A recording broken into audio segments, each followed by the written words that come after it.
नमस्कार दोस्तों, कैसे हो आप सब? आशा करती हूँ आप स्वस्थ एवं खुशहाल होंगे। तो चलिए आज सुनते हैं कहानी माँ तुझे सलाम, जिसे लिखा है हम सबकी मनपसंद लेखिका मालती जोशी जी ने। इससे पहले कि आप कहानी में खो जाएं, आपसे अनुरोध है कि आप चैनल को सब्सक्राइब कर लीजिए ऐसी ही और बेहतरीन कहानियां सुनने के लिए। तो चलिए कहानी शुरू करते हैं। दोपहर की डाक से वह संक्षिप्त सा पोस्टकार्ड आया था। आंटी, हफ्ते भर की छुट्टी आप लोगों के साथ बिताना चाहता हूँ। अगर ऐतराज ना हो तो फोन कर लें। अनुराग। नीचे एसटीडी कोड और फोन नंबर था, बस। ना शहर का नाम, ना तारीख, एक औपचारिक अभिवादन भी नहीं। दिन भर वह कार्ड उपेक्षित सा सेंटर टेबल पर पड़ा रहा।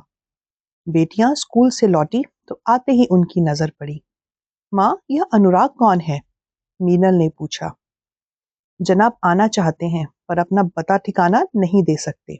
अब इनके लिए हम एसटीडी के पैसे भी हम ही खर्च करें? सोनल भुनभुनाई। तुमने फोन किया था?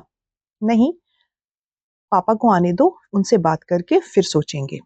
शाम को बच्चों के पापा लौटे तो उन्होंने भी यही प्रश्न किया, यह अनुराग कौन है? लड़कियों ने भी यही पूछा था, जो कि स्वाभाविक भी है। पर उनके पापा ये पूछ रहे हैं। आप तो इतने अनजान मत बनिए। क्या आपको अपने खुद के बेटे का भी नाम याद नहीं है? ओह बेटा, हाँ, लेकिन कभी उसे इस नाम से पुकारा ही नहीं था। हमेशा चीनू कहकर ही तो बुलाया है। चीनू। इस नाम के लेते ही स्मृतियों के छत्ते की सारी मधुमक्खियां मुझ पर टूट पड़ी। गोरा चिट्टा गदबदा चीनू मुझे देखते ही गले में झूल जाता। कभी टॉफी के लिए मचलता, कभी पेंसिल के लिए, कभी कहानी की फरमाइश होती, कभी गीत की।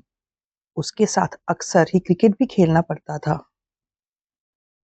पार्क में, पिक्चर में, पिकनिक में वह सीमा आंटी की पूंछ बनकर ही घूमता था। सीमा आंटी यानी कि मेरी। हम दोनों की दोस्ती से उसकी माँ भी खुश थी। उतनी देर को उन्हें उसकी शरारतों से राहत मिल जाती थी। उन दिनों उसकी मम्मी पीएचडी कर रही थी।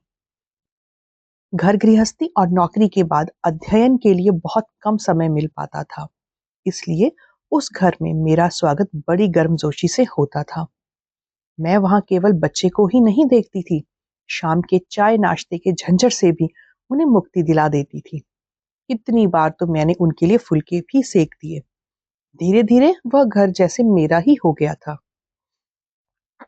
और शायद यही बात वीणा दी को खतरे की घंटी की तरह सचेत कर गई थी। बहुत धीरे ही से ही सही उनके व्यवहार में एक ठंडापन आने लगा। मुझे लगा कि वे बेवजह खिंची खिंची सी रहने लगी हैं। उनकी रसोई में मेरी दखल अंदाजी उन्हें अच्छी नहीं लग रही थी। उनके मन में जैसे एक ज्वालामुखी सा धधकता रहता था। मैं हैरान सी सोचती ही रह जाती कि आखिर एकाएक उन्हें क्या हो गया है। फिर एक दिन विस्फोट हो ही गया। उस पहली तारीख को मैं हमेशा की तरह ढेर सारी टॉफी और आइसक्रीम का फैमिली पैक लेकर उनके यहाँ पहुंची। पता चला वहां भी पहली तारीख मन रही है। चीनू पापा के साथ सर्कस देखने गया है। मम्मी पढ़ाई के लिए घर पर रुक गई हैं। अरे, उनके लौटने तक तो आइसक्रीम पिघल जाएगी, मैंने निराश स्वर में कहा। फ्रिज में रख दूं? मैं तो उठ भी गई थी, पर वीणा दी ने सपाट स्वर में कहा, रहने दो, और आइसक्रीम मेरे हाथ से लेकर मेज पर रख दी। और कोई दिन होता तो मैं उनसे अनुमति लेती ही नहीं, पर इन दिनों उनकी अवज्ञा करने का सहसा साहस ही नहीं हो रहा था। मैं चुपचाप बैठकर आइसक्रीम को पिघलते देखती रही। यह भी ना कह सकी कि वे लोग नहीं हैं तो क्या हुआ, लाओ हम ही दोनों पार्टी कर लेते हैं। उस तरह की अंतरंगता पता नहीं कब शेष हो चुकी थी। सीमा। सन्नाटे को चीरती उनकी आवाज जैसे बड़ी दूर से आ रही थी। चीनू को अब रिश्वत देने की कोई जरूरत नहीं है। उसे सीढ़ी बनाकर तुम्हें जो पाना था वो तो तुम पा ही चुकी हो। ये आप क्या कह रही हैं? यही कि तुम्हारा प्यार चीनू तक ही सीमित रहता तो मुझे खुशी होती, पर तुमने तो उसके पापा को भी नहीं बख्शा। मैं तो सन्न रह गई। वीणा दी, आपको कुछ गलत फहमी हो गई है। काश यह गलत फहमी ही होती, पर दुर्भाग्य से यह सच है, बहुत कड़वा सच। तुम मेरी गृहस्थी में आग लगा रही हो सीमा, ईश्वर तुम्हें कभी माफ नहीं करेगा। तब आवेश में आकर मैंने भी वीणा दी को खूब खरी खोटी सुनाई थी। दोबारा उस घर में पांव ना धरने का प्रण करके मैं वापस लौट आई थी। 2 दिन तक मैं अपमान की आग में सुलगती रही, पर तीसरे ही दिन मेरा मन वहां जाने के लिए छटपटाने लगा। बड़ी मुश्किल से मैंने अपने को जब्त किया। घर आते हुए ढेर सी पत्रिकाएं खरीद लाई और उन्हीं में डूब जाने का यत्न करने लगी, पर विधाता को यह मंजूर नहीं था। शाम को दरवाजे की घंटी बजी। खोलकर देखा, सामने चीनू के पापा अविनाश खड़े थे। 2 दिन से दिखाई नहीं दी, बीमार थी क्या? नहीं नहीं, ठीक हूँ, भली चंगी हूँ और आपके सामने भली चंगी खड़ी हूँ। तो घर क्यों नहीं आई? मेरा वहां आना शायद किसी को पसंद नहीं है। तभी पीछे से आवाज आई, कौन? अविनाश बाबू है? अरे अरे, भीतर आइए ना, दरवाजे पर क्यों खड़े हैं? सीमा बिटिया जाओ, जरा चाय वाय का इंतजाम करो। इनके बहाने हम भी एक आध कप पी ही लेंगे। मजबूरन अविनाश को भीतर आना पड़ा। बाबूजी के साथ गपशप करनी पड़ी, पर मैं जानती थी कि वो बहुत बेमन से बैठे हैं, बार बार घड़ी देख रहे हैं। चाय पीते ही उठ खड़े हुए। बाबूजी, अब चलूंगा। चीनू का कल गणित का टेस्ट है, थोड़ी तैयारी करवानी पड़ेगी। बाबूजी फिर से एक लेक्चर आधुनिक शिक्षा पद्धति पर देने को तैयार थे, पर अविनाश ने उन्हें मौका ही नहीं दिया। उन्हें छोड़ने के लिए बाबूजी उठ ही रहे थे तो अविनाश ने उन्हें उठने भी ना दिया और सीधे फाटक पर जा खड़े हुए। मजबूरन उन्हें छोड़ने के लिए मुझे पीछे पीछे जाना ही पड़ा। उस बेवकूफ औरत के लिए तुम मेरे घर आना छोड़ दोगी? ये वो घर उनका है, तो मैं अपना अलग घर बसा लूंगा तुम्हारे साथ, पर अब मैं तुम्हें देखे बिना एक दिन भी नहीं रह सकता। तो यह गलतफहमी नहीं थी, वीना दी ने ठीक ही समझा था। उसके बाद वाले दिन तो आंधी तूफान के दिन थे। सबसे ज्यादा विरोध तो मेरे परिवार वालों ने किया। अविनाश जी को तरह तरह की धमकियां दी गई, पर जब मैंने भी विद्रोही तेवर अपना लिए तो उन्हें भी हथियार डालने पड़े। इस आपाधापी के बीच मुझे अपना मन टटोलने का मौका ही नहीं मिला। बस एक बात मेरे मन में घर कर गई थी कि अब अविनाश का सुख मेरा सुख था, मेरा भविष्य उनकी सुरक्षा से जुड़ा था। हम लोग बहुत आशंकित थे, पर वीणा दी ने जरा भी परेशान नहीं किया। चुपचाप सारे पेपर साइन कर दिए, किसी भी तरह की सहायता लेने से भी इनकार कर दिया। चीनू के लिए भी नहीं। बोली, यह मेरा बेटा है और ये मेरी जिम्मेदारी है, मैं इसे पाल लूंगी। बस एक अनुरोध है तुम लोगों से कि अपना साया भी इस पर कभी पड़ने मत देना। बेचारा चीनू, वह भला अपने पापा को एकदम कैसे भूल जाता। तलाक के समय वह छोटा नहीं था, 10 साल का था। इस उम्र में बच्चे माँ से ज्यादा अपने पिता के निकट होते हैं। घर को इस तरह 2 टुकड़ों में बंटते देख बेचारा बौखला गया था। बड़ी करुण और भावुक चिट्ठियां लिखता, उसके बाल मन का सारा आक्रोश और संताप उनमें होता, पर अविनाश उन चिट्ठियों को पढ़ते भी नहीं थे। जवाब देना तो दूर की बात है। कहते, जब उसकी माँ ने मना कर रखा है तो मैं क्यों पहल करूं? वह कल को आरोप लगा देगी कि मैं उसके बच्चे को बरगला रहा हूं।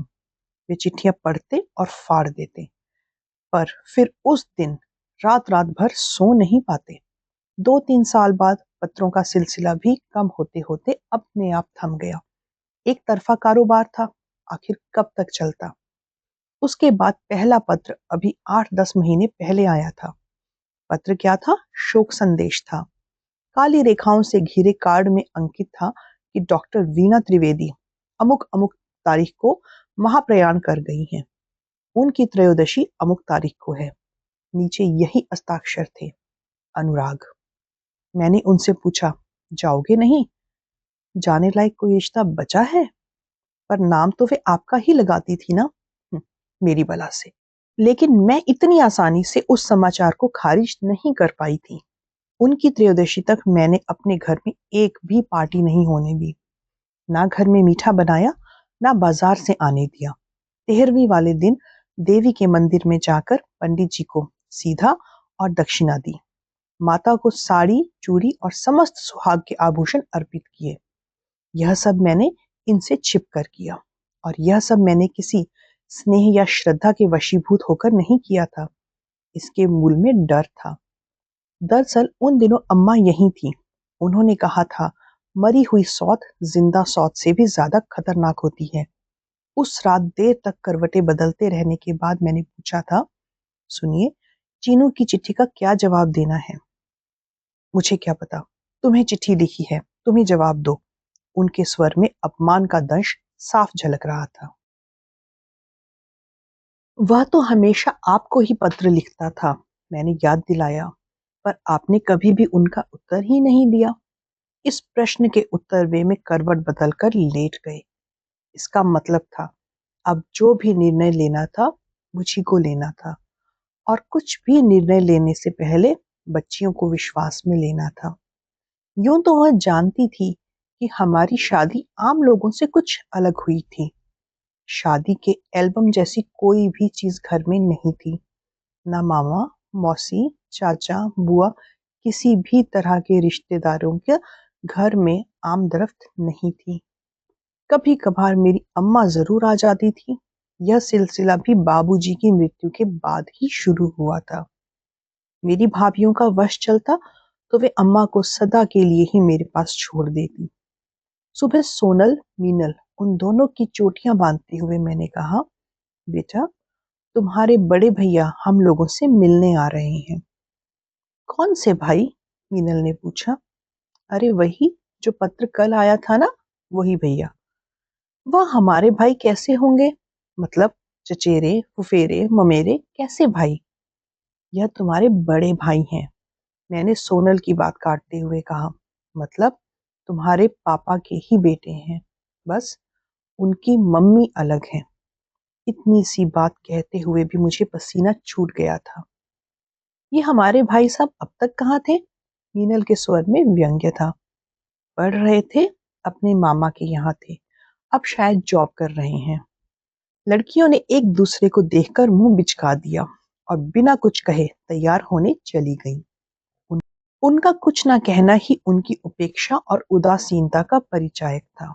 मुझे तो यही संतोष था कि कम से कम उन्होंने मना तो नहीं किया। दोपहर तक मैंने बड़ी मुश्किल से सब्र किया। घर में वांछित शांति और एकांत पाते ही मैंने नंबर घुमाया। उधर से जवाब की प्रतीक्षा में लगा जैसे युग बीत गए हों। बड़ी धीर गंभीर आवाज आई, hello, Anurag Trivedi here. Hello Chinu, मैं सीमा आंटी बोल रही हूँ। ओह, बट प्लीज आंटी, मुझे अनुराग ही कहिए। चीनू नाम तो मम्मा के साथ ही खत्म हो गया है। मुझे लगा जैसे वो कह रहा हो अपनी औकात में रहो। फोन करने का पछतावा भी हुआ, पर अब पीछे लौटना व्यर्थ था। दबी सी आवाज में कहा, तुम्हारा कार्ड आया था। जी, कब आ रहे हो? Am I welcome? तभी तो फोन किया है ना। थैंक यू, चलने से पहले फोन करूंगा। उसके पापा इतने कायर निकलेंगे ऐसी कल्पना नहीं थी। टूर का बहाना बनाकर मजे से खिसक गए। यह भी ना सोचा कि स्थिति का सामना मैं अकेले कैसे करूंगी। बच्चियों को रोकना चाहा तो वे भी राजी नहीं हुई। बोली, जब आ ही रहे हैं तो 2-4 दिन रहेंगे ही ना, उसके लिए मैं अपना स्कूल क्यों मिस करें, शाम को मिल लेंगे। फिर अकेले स्टेशन जाने की मेरी हिम्मत नहीं पड़ी। उसे पहचानने का भी तो कोई उपाय नहीं था मेरे पास। यही सोचकर संतोष कर लिया कि जवान लड़का है, जिस तरह उसने हमारा पता ढूंढ लिया, घर भी ढूंढ लेगा। मन में 100 आशंकाओं के तूफान लेकर बरामदे में बैठी रही। हर 5 मिनट पर इंक्वायरी में फोन लगा रही थी। गाड़ी राइट टाइम पर थी, पर मैं मना रही थी कि आधा पौना घंटा लेट हो जाए तो अच्छा है। उससे मुलाकात का क्षण जैसे जैसे निकट आता जा रहा था, मेरा मन डूबा जा रहा था। आखिर वह क्षण आ ही गया। तेजी से एक ऑटो गेट के भीतर प्रविष्ट हुआ और मैं हड़बड़ाकर आशीर्वाद की मुद्रा में उठ खड़ी हुई। हेलो आंटी, एक कद्दावर नौजवान मुझे विश कर रहा था। मैं तो देखती ही रह गई। हूबहू अविनाश की प्रतिमा थी। हाँ, रंग जरूर अपनी माँ की तरह गोरा चिट्टा था, पर उसने नैन नक्श अपने पापा के लिए ही लिए थे। स्टेशन चली भी जाती तो पहचानने में दिक्कत नहीं होती। सॉरी, स्टेशन नहीं आ सकी, दरअसल नेवर माइंड, उसने मुझे सफाई का मौका ही नहीं दिया। हम तो दुनिया घूमे हैं, भोपाल क्या चीज है। बस अब आप यह बताइए कि ये अपना यह कबाड़ कहाँ रख दूं। उसने अपने सामान की ओर इशारा किया। मैंने गोपाल को आवाज दी, भैया का सामान गेस्ट रूम में रख दो और फटाफट चाय चढ़ा दो। चाय रहने दीजिए आंटी, ऐसा करते हैं मैं नहा लूं और फिर सीधा खाना ही खाऊंगा। मेरी सारी दुविधाओं को समेटकर वह कमरे से ओझल हो गया। नाश्ते के लिए 2 दिन लगाकर मैंने ढेर सारी चीजें बनाई थी, वे शाम तक के लिए मुलतवी कर दी गई। खाना भी मैंने बड़े मनोयोग से बनाया था, बेचारा घर के खाने के लिए तरस गया होगा। साबुन और पाउडर की मिली जुली सुगंध बिखेरता मेज पर आया तो 2 थालियां देखकर चकित हो गया। यह क्या, आप भी अभी तक रुकी हुई हैं मेरे लिए? अरे इस फॉर्मेलिटी की क्या जरूरत थी, आप तो खाना खा लेती। मेरी सारी ममता भीतर ही भीतर जैसे जलकर खाक हो गई। ताव खाकर मैंने रुखाई से कहा, मेरा रोज का यही टाइम है। देन इट्स ऑल राइट, उसने डोंगों के ढक्कन उठाते हुए कहा। अरे वाह, भरवा करेले, मम्मी के जाने के बाद पहली बार खा रहा हूँ। पता नहीं तुम्हारी मम्मी जैसे बने भी हैं या नहीं, मैंने विनय दर्शाया। नहीं नहीं, ठीक बने हैं, but mummy she was superb you know. रसोई में तो उनकी मास्टरी थी। सब्जी छौंकती तो सारा अपार्टमेंट महक जाता। फुलके ऐसे बनाती जैसे रेशमी रुमाल। उनके बनाए चावल तो मोगरे की कलियों से खिल जाते थे।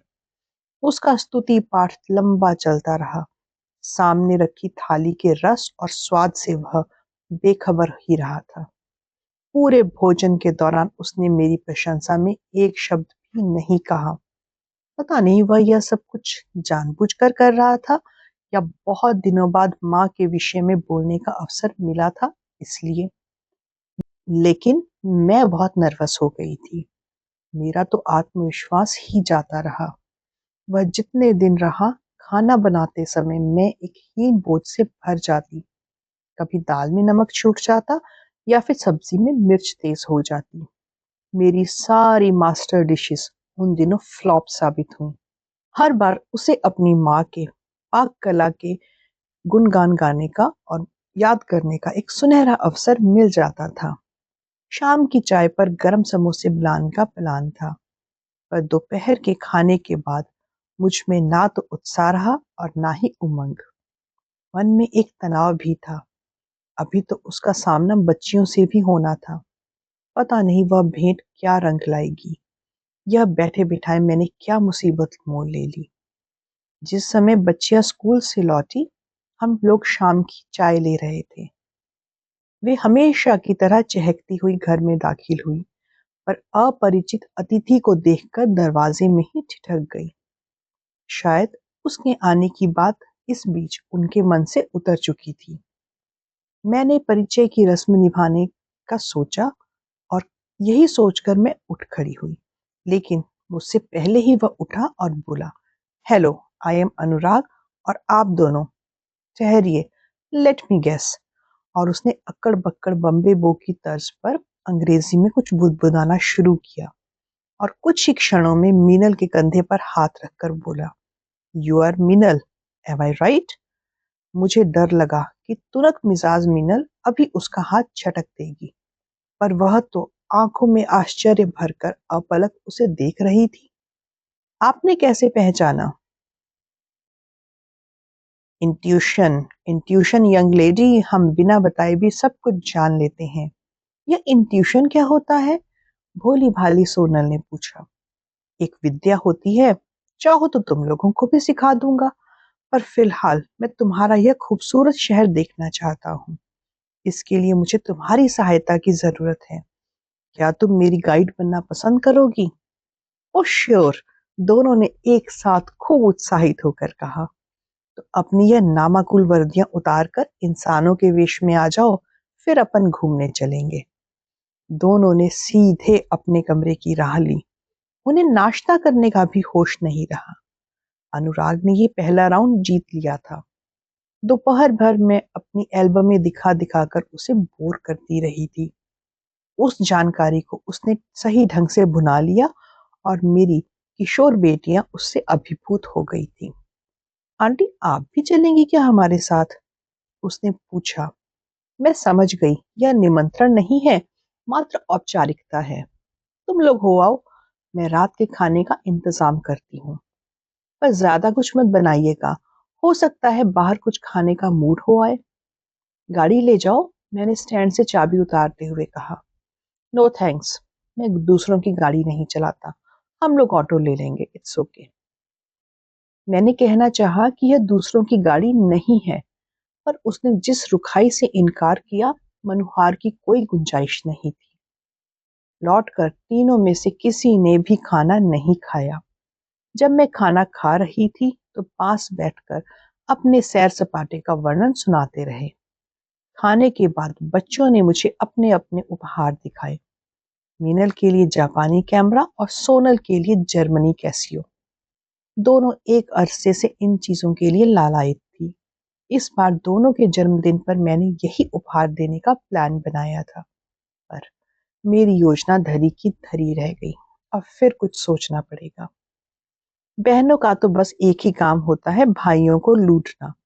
मैंने अपनी नाराजगी छिपाने का जरा भी प्रयास नहीं किया। इसमें लूटने वाली क्या बात है आंटी? यह तो उनका हक है।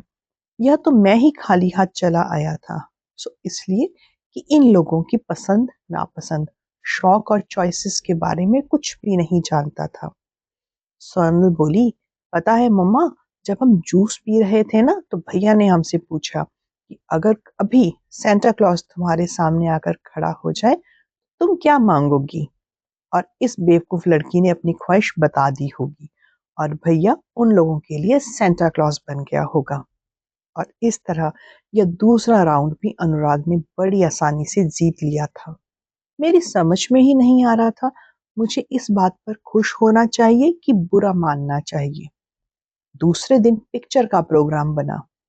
अत्यंत कृपावंत होकर मुझे भी शामिल कर लिया गया, पर हॉल में मैं अलग थलग ही बैठी रही। तीनों आपस में ही बतियाते रहे।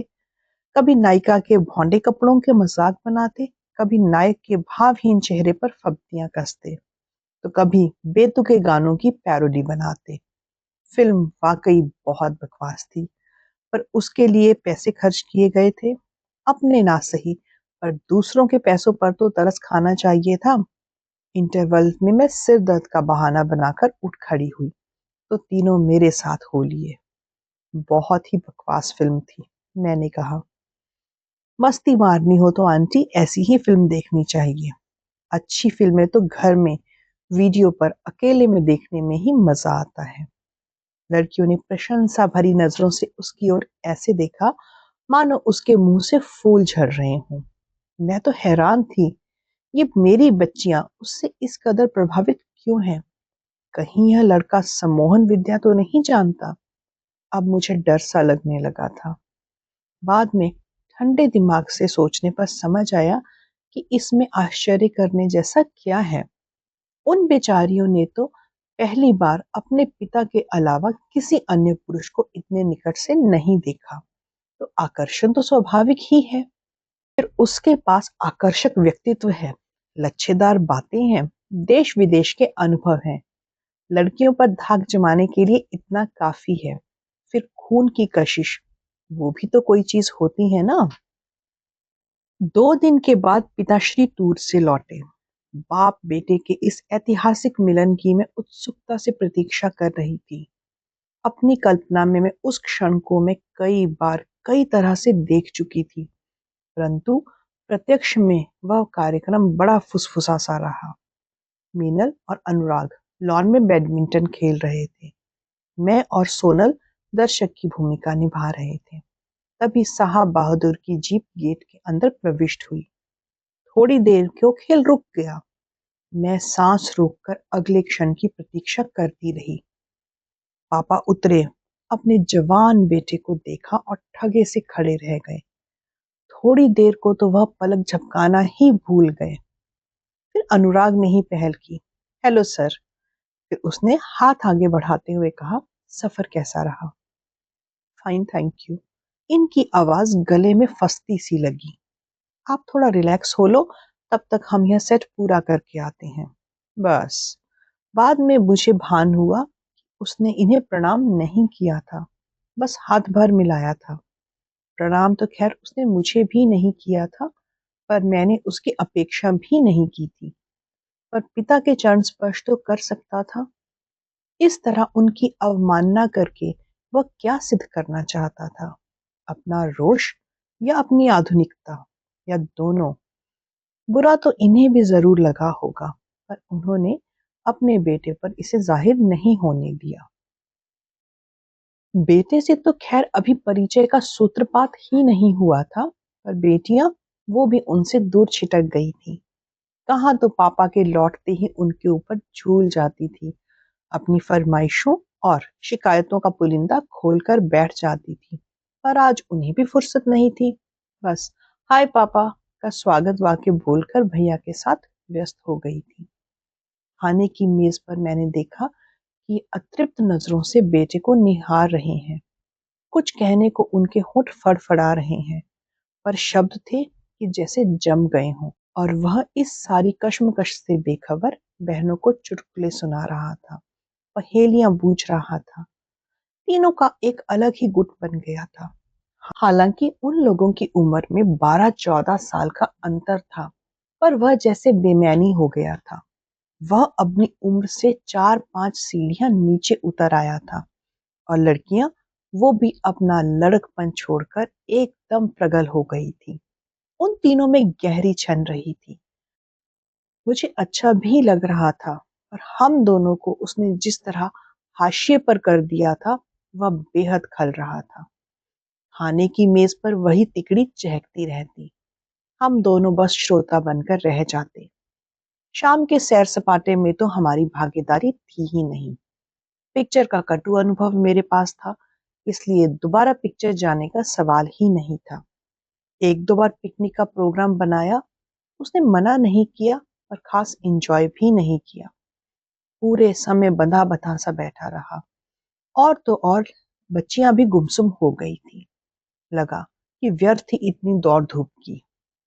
हम लोगों ने कुछ परिचितों को अपने यहाँ आमंत्रित किया। कुछ लोगों के यहाँ हम उसे लेकर गए, पर हर बार उसकी जुबान पर जैसे ताला पड़ जाता था। उसके ठहाके कहीं गुम हो जाते थे।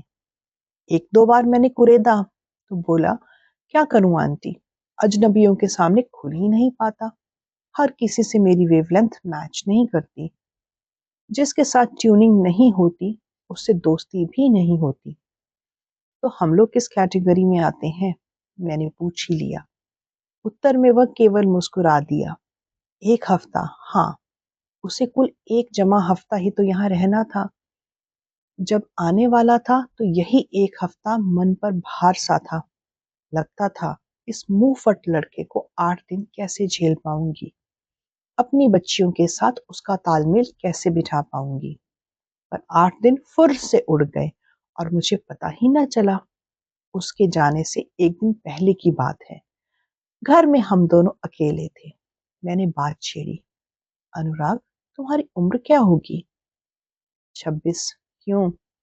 शादी के बारे में क्या सोचा है? शादी? हाँ, कई लोग पूछ रहे थे। तुम तो जानते हो, शादी लायक लड़का देखते ही रिश्ते ऐसे बरस पड़ते हैं जैसे गुड़ पर मक्खियां। और तुम जैसा हीरा दामाद पाने को तो हर कोई तरसता है। Thanks for the compliment aunty, पर मुझे लगता है इन लोगों को निराश होना पड़ेगा। क्यों, कहीं तय कर रखी है क्या? नहीं नहीं, ऐसा कुछ नहीं है, लेकिन शादी करने का ख्याल तो कभी आया ही नहीं, और शायद भविष्य में भी कभी नहीं आएगा। I have lost faith in this institution. क्यों?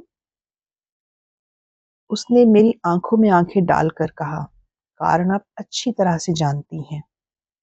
मन पर एक करारा झटका लगा। फिर भी अपने को संयत करके मैंने कहा, एक ही कारण सबके लिए लागू नहीं होता अनुराग। हर बात को इस तरह जनरलाइज करना ठीक नहीं है। परिस्थितियां हर एक के लिए अलग अलग हो सकती हैं। वैसे भी इन बातों को समझने या इस तरह के निर्णय लेने के हिसाब से तुम बहुत छोटे हो। छोटा जरूर हो, पर मैं बेटा तो उन्हीं का हूं ना। मुझ में भी तो वही जीन्स हैं। इस बात की क्या गारंटी है कि मैं शादी करूंगा तो आखिर तक निभा ले जाऊंगा, फिर व्यर्थ में किसी को दुख क्यों दूं। उसने जो भी कहा अपने पिता के लिए कहा। उसका सारा आक्रोश पिता के लिए था। मुझ पर उसने कोई आरोप, कोई लांछन नहीं लगाया। फिर भी मैं शर्म से गड़ गई। अपमान से मेरे आंसू निकल आए। वह अपनी जगह से उठकर मेरे पास आया। सॉरी आंटी, आपको हर्ट करने का मेरा कोई इरादा नहीं था, पर मैंने अपनी माँ को तिल तिल मरते देखा है। बाप के होते हुए भी मैंने एक अनाथ बचपन गुजारा है, और मैं उस इतिहास को दोहराना नहीं चाहता। मुझे अविनाश पर दया हो आई। बेचारे किस ललक से दोस्तों के बीच बेटे की नुमाइश कर रहे थे। उसकी बारात में दूल्हे की बाप की ठसक से जाने का सपना देख रहे थे। लेकिन बेटे ने तो उनके सारे अरमानों की धज्जियां उड़ा दी। जब इसके मन में इतनी कटुता, इतना रोष था, तो यहाँ आने की जरूरत क्या थी? बरसों से टूटी कड़ियों को फिर से जोड़ने का प्रयोजन, या कुछ और? क्या था ये? मैंने सोचा कि माँ की मृत्यु से उसके जीवन में एक शून्य भर गया होगा। घर की ममता भरी छांव के लिए वह तरस गया होगा। इसलिए स्नेह की ऊष्मा से भरकर मैंने उसका स्वागत किया था। मैं उसे अपने आंचल में भर लेने को भी उद्यत थी, पर वह हर बार छिटक कर इसी तरह दूर खड़ा हो जाता था कि मन पर एक चोट सी लगती थी। बच्चियों का वश चलता तो उसे ऐसा धमाकेदार फेयरवेल देती कि स्टेशन पर एक हंगामा हो जाता। पर मैंने उन्हें प्यार से पास बुलाकर कहा, देखो, यह आखिरी मौका है। पापा को थोड़ी देर उसके साथ अकेले रहने दो। घर में तो कभी इतनी फुर्सत ही नहीं मिली। हम ही लोग उसे घेरे रहते थे। बेमन से ही सही, पर लड़कियां मान गई। उपहार, बुके, फोटो, आंसू, सारे आयोजन घर पर ही हो गए। Nobody coming to see me off? उसने पूछा। बच्चियों ने मेरी ओर इशारा कर दिया, जैसे कह रही हो, यह है दुष्ट मम्मी जो मना कर रही हैं। मैंने भी कोई प्रतिवाद नहीं किया। अविनाश के लिए उतनी सी बुराई मुझे स्वीकार थी। उसके जाते ही घर में एक सन्नाटा सा खिंच गया। एक आदमी के चले जाने से घर इतना सूना हो जाता है, मैं कभी सोच भी नहीं सकती थी। अपनी उपस्थिति से वह घर को कितना गुलजार किए हुए था, इसका एहसास अब हुआ। वे सूनी घड़ियां मैंने बच्चियों के साथ बांटनी चाही, पर वे तो कब से अपने कमरे में गुम हो गई थी। उनके पास जाने की हिम्मत ही नहीं पड़ी। मन में एक अपराध बोध सा था। उस रात खाने की मेज पर भी एक चुप्पी सी छाई रही। हमेशा चहकने वाली मेरी बुलबुलें वो भी खामोश थी। उनके पिता भी गुमसुम से भोजन की औपचारिकता निभा रहे थे। टेबल पर केवल मेरी और बर्तनों की आवाज आ रही थी, क्योंकि मैं तो गृहिणी थी, पत्नी थी, माँ थी। मुझे तो अपना कर्तव्य निभाना ही था। खाना खाने के बाद पूरा घर फिर से द्वीपों में बंट गया था। मुझे देर रात तक नींद नहीं आई। पानी पीने के लिए उठी तो देखा बच्चों के कमरे की बत्ती जल रही है। शायद उन लोगों को भी नींद नहीं आ रही थी। सोचा थोड़ी देर चलकर उनके पास बैठूं, उनके भैया की कुछ बातें करूं, ताकि उनका मन कुछ हल्का हो जाए। बेचारी छोटी सी तो है। जीवन में पहली बार किसी का इतना निकट सामीप्य मिला था। पहली बार किसी अपने से बिछड़ने का दर्द झेला था। मैंने धीरे से कमरे में प्रवेश किया। दोनों जाग रही थी, और बीच वाली मेज पर अच्छी खासी फोटो की प्रदर्शनी लगी हुई थी। ये कहाँ की फोटो है? भैया के साथ खींची थी ना? मैंने पास बैठकर फोटोज का मुआयना किया। सचमुच बड़ी सुंदर तस्वीरें थी, पर उन ढेर सी तस्वीरों में हम दोनों की एक भी नहीं थी। मन में एक टीस सी उठी। भैया कितने क्यूट लग रहे हैं ना? भैया is so handsome, he is so smart. भैया का प्रशस्ति गान जैसे रुकना ही नहीं चाहता था। एकाएक सोनल ने पूछ लिया, मम्मी, बड़ी मम्मी क्या बहुत फेयर थी? हाँ, क्यों? ऐसे क्यों पूछ रही हो? नहीं, तभी तो भैया का रंग भी एकदम साफ है। बच्चे अपने मम्मी पापा से ही तो इनहेरिट करते हैं। काश मम्मी आप भी इतनी ही फेयर होती। मीनल एकदम बोल पड़ी। इसी जमाने में छत्रपति शिवाजी ने यही बात एक अद्वितीय सुंदरी से कही थी कि काश मेरी माँ भी आपकी तरह सुंदर होती।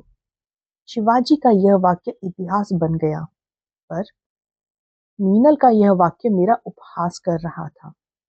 अपने सांवले रंग को लेकर मैंने कभी शर्म महसूस नहीं की। कॉलेज में तो मुझे कृष्णकली का लुभावना किताब मिला हुआ था। अपने बच्चों में मैंने भी किसी तरह का कॉम्प्लेक्स पनपने नहीं दिया, लेकिन अनुराग का दमकता रंग उनमें एक हीन बोध भर ही गया। इसे दूर करने में मुझे पता नहीं कितने दिन लग जाएंगे। इस नाजुक उम्र में हर बात बच्चों के मन में गहरे बैठ जाती है। मम्मी, क्या आप बड़ी मम्मी को जानती थी? हाँ, जानती थी।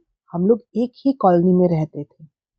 आपने जब पापा से शादी की, क्या उस समय वे जिंदा थी? मैं अवाक। मीनल यह सब क्या पूछ रही है? क्यों पूछ रही है? वो क्या है ना मम्मी, हमारी क्लास में एक मधु है। उसके साथ एक लड़की पढ़ती है जिसका नाम है सविता। जब सविता दीदी की मम्मी की डेथ हो गई तो उसके डैडी ने मधु की मम्मी से शादी कर ली। लेकिन भैया बता रहे थे। कहते कहते मीनल चुप हो गई। भैया क्या यहाँ यह सब बताने के लिए आए थे? मुझे सचमुच ताव आ गया। सामने होता तो मैं अनुराग का मुंह नोच लेती, लेकिन उसकी दोनों बहनें परोक्ष में भी उसकी आलोचना सुनने के लिए तैयार नहीं थीं। क्या बात करती हो मम्मी? भैया बेचारे तो हम लोगों से मिलने ही आए थे। उन्होंने ऑस्ट्रेलिया में नया जॉब ले लिया है ना। जाने से पहले सारे रिश्तेदारों से मिलने जाएंगे। पूरे 2 महीने का टूर प्रोग्राम है उनका। और मैं समझ रही थी कि कुल जमा 8 दिन की छुट्टी लेकर वह केवल और केवल हमसे मिलने आया है। मन खट्टा हो गया। ऑस्ट्रेलिया वाली खबर से भी मन आहत हुआ। इतनी बड़ी बात उसने इन पिद्दी सी लड़कियों को बता दी और हमसे जिक्र तक नहीं किया। और मम्मी, उन्होंने हमें अपने से कुछ नहीं बताया? सोनल अब भी उसकी सफाई दिए जा रही थी। मीनल ने पूछा कि आप मम्मी को आंटी क्यों कहते हो? तब उन्होंने बताया कि पुरानी आदतें आसानी से छूटती नहीं है। मुझे बहुत ताव आया। जनाब पुरानी आदत की बात कर रहे हैं? हमें तो बड़े साफ शब्दों में समझा दिया था कि चीनू ना कहा करें। बेचारे अविनाश, उन्होंने एक दिन भी उसे नाम लेकर नहीं पुकारा। अनुराग नाम जुबान पर चढ़ता नहीं था और चीनू कहते डर लगता था। क्या पता सबके सामने ही न टोकते। मम्मी, आपने यह अच्छा नहीं किया। अब मीनल धीर गंभीर आवाज में कह रही थी। क्या अच्छा नहीं किया मैंने मीनल? आपने उनसे पापा को छीन लिया है ना। मैं सन्न रह गई। अपने ही बच्चे इस तरह कटघरे में खड़ा कर देंगे, सोचा भी नहीं था। इसके बाद वहां बैठना असंभव था। किसी तरह अपनी रुलाई रोककर मैं कमरे में चली आई। सुना आपने? आपका लाडला बच्चों के मन में कैसा जहर बो गया है। कमरे में जाते ही मैंने गुहार की, पर उस गुहार की, उस शिकायत की कोई प्रतिक्रिया ही नहीं हुई। होती कैसे? कमरा खाली था। मैं तो इन्हें अच्छा भला सोता छोड़कर गई थी। मैं इसलिए उठ गई थी कि मेरे बार बार करवटें बदलने से उनकी नींद उचट सकती है। अब लग रहा है कि शायद वह मेरे लिए ही दम साधे पड़े होंगे। यह लड़का तो पूरे घर की नींद चुरा कर ले गया है। सोचा शायद हॉल में होंगे। हेडफोन लगाकर देर रात टीवी देखने की उनकी आदत है। पर वे हॉल में भी नहीं थे। मैं स्टडी रूम में भी झांक आई। कई बार रात रात जाकर फाइलें निपटाते रहते हैं। पर मेज वो भी बिल्कुल खाली थी। कहीं छत पर तो नहीं चले गए? कहीं ठंड खा गए तो 8 दिन तक खांसते रहेंगे। तेज तेज कदमों से मैं 2-4 सीढ़ियां चढ़ भी गई। फिर एक विचार मन में कौंधा। दबे पांव नीचे उतरकर मैंने गेस्ट रूम में झांका। मेरा अंदाज बिल्कुल सही था। वह पलंग पर अधलेटे से निस्पंद बैठे थे। यहाँ क्या कर रहे हैं? मैंने पूछा, पर अपना ही प्रश्न मुझे बड़ा बेतुका सा लगा। तुम वहां बेटियों के पास थी। तुम वहां अपनी बेटियों के पास थी। मैंने सोचा मैं थोड़ी देर अपने बेटे के पास बैठ लूं। उन्होंने सूखी सी हंसी के साथ कहा, कल तुम इस कमरे की सफाई करवा दोगी, शायद ये चादरें, ये गिलाफ भी धुलवा दोगी। इसलिए सोचा कि उसकी सांसों की थोड़ी सी महक अपनी सांसों में बसा लूं, उसके स्पर्श का जरा सा एहसास पालूं। वे एकदम भावुक हुए जा रहे थे। मेरी तो रुलाई ही छूटने लगी। मैंने उठकर बत्ती जला दी। नीम अंधेरे का जो तिलिस्म था टूट गया। वह अपने में लौट आए। फिर हसरत भरी आवाज में बोले, कितना अच्छा लगता है घर में एक जवान बेटे का होना। कितना सुकून, कितना विश्वास, कितना आश्वस्ति देता है। वह था तो घर कैसे भरा भरा लगता था। अब चला गया है तो लगता है सारी रौनक अपने साथ समेट कर ले गया है। मैं चुपचाप बैठी, उनका एकालाप सुनती रही और क्या करती। बस एक ही मलाल रह गया। इतने दिन रहा पर घड़ी भर भी पास आकर नहीं बैठा, मुझसे खुलकर दो बातें भी नहीं की। कितना कुछ कहने सुनने को था, बस मन में ही रह गया सबका सब। क्या स्टेशन पर भी कोई बात नहीं हुई? कहाँ हो पाई। वह तो मुझे सामान के पास खड़ा करके बुक स्टॉल पर निकल गया। ट्रेन की अनाउंसमेंट होने के बाद ही लौटा। अरे, मैंने तो खास इसी उद्देश्य से बच्चियों को रोक लिया था। वे इसके लिए मुझे कभी माफ नहीं करेंगी। वे तीनों साथ होते हैं तो किसी और को बोलने का मौका ही नहीं मिलता। मौका तो खैर वैसे भी नहीं मिला। इन्होंने एक फीकी सी हंसी के साथ कहा, ठीक भी है। जब उसे मेरी जरूरत थी तो मैंने उसकी उपेक्षा की। कारण चाहे जो भी रहा हो, पर परिणाम तो उसे ही भुगतना पड़ा। दो बड़ों के अहम की टकराहट में बेचारा मासूम बच्चा पिस गया। आज वह अपने पैरों पर खड़ा है। उसे किसी की परवाह नहीं है। पर आज आज मुझे उसकी जरूरत है, लेकिन उसके पास फुर्सत ही नहीं है। He is paying me in the same way. शिकायत की कोई गुंजाइश नहीं है। उनका स्वर एक थके हुए, हारे हुए आदमी का था। मैंने सांत्वना से कुछ नहीं कहा, बस उनका हाथ थाम लिया। मेरे हाथों को सहलाते हुए वे बोले, चलो एक बात अच्छी हुई। इसी बहाने उसकी सोनल और मीनल से दोस्ती हो गई। अब मुझे उनकी चिंता नहीं रहेगी। मैं नहीं भी रहा तो उनके सिर पर भाई का साया रहेगा। मेरा आशावाद इतना प्रबल नहीं था। मैं उन्हें किसी भी भ्रम में रखना नहीं चाहती थी, इसलिए सपाट स्वर में सूचित कर दिया, वह अगले महीने ऑस्ट्रेलिया जा रहा है हमेशा के लिए। क्या? उनकी आंखें आश्चर्य से फैल गई। फिर उन आंखों में उदासी तिर आई। क्या उसने मुझे इस लायक भी नहीं समझा कि इतने बड़े निर्णय की सूचना ही दे दे? उसने तो मुझे भी कुछ नहीं बताया। मुझे तो यह खबर बच्चियों से मिली है अभी। उसने सोचा होगा कि हमें बताएगा तो हम लोग उसे रोकने की कोशिश करेंगे या वहाँ के डिटेल्स पूछेंगे। अपना पूरा पता भी तो वह हमें नहीं देना चाहता। फिर भविष्य की योजनाएं हमें क्यों बताने लगा? उसे जब हमसे कोई सरोकार ही नहीं है तो यहाँ आने की क्या जरूरत थी? उसे किसने निमंत्रण भेजा था? जाने से पहले वह सबसे मिलना चाहता था, मैंने कहा। पर क्यों? क्यों? क्या जरूरत थी? इन्होंने रोते रोते कहा, बड़ी मुश्किल से मैंने उसके बिना जीने की आदत डाली थी। उसकी माँ ने मुझसे कहा था, खबरदार मेरे बेटे पर अपना साया भी न पड़ने देना। कलेजे पर पत्थर रखकर मैंने वह चुनौती स्वीकार कर ली थी। अपने कलेजे को पत्थर ही बना डाला था मैंने। मन का एक कोना सील कर दिया था मैंने। उसे जबरदस्ती खुलवाने की क्या जरूरत थी उसे? कमबख्त एक घाव देकर चला गया। अब यह जिंदगी भर रिश्ता रहेगा, टीसता रहेगा। बोलते बोलते उनकी आवाज भरभरा आई थी।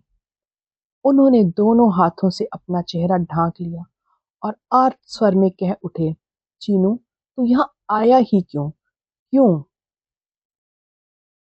मैंने उनके आंसू पोंछने की अनाधिकार चेष्टा नहीं की। उन्हें अपने बेटे के साथ, उसकी स्मृतियों के साथ अकेला छोड़ दिया और दबे पांव बाहर निकल आई। पर उनका एक अंतर्नाद बिस्तर तक मेरा पीछा करता रहा। चीनू तू यहाँ क्यों आया था? उनके इस कातर प्रश्न का उत्तर अब मेरे पास था। वह मेरे मन की शांति छीनने आया था। वह मेरे बच्चों के मन में जहर बोने आया था। वह अपने पिता को अनुताप की भट्टी में झोंकने आया था। वह मेरी हंसती खेलती गृहस्थी में आग लगाने आया था। वह अपनी माँ का सच्चा सपूत था, अपनी माँ का ऋण चुकाने आया था। तो दोस्तों, ये थी आज की कहानी। कहानी कैसी लगी हमें कमेंट करके ज़रूर बताइएगा। अगर कहानी अच्छी लगी तो इसे लाइक कीजिए और शेयर कीजिए, और ऐसी ही और बेहतरीन कहानियाँ सुनने के लिए चैनल से जुड़े रहिए। तब तक अपना ध्यान रखिए। धन्यवाद।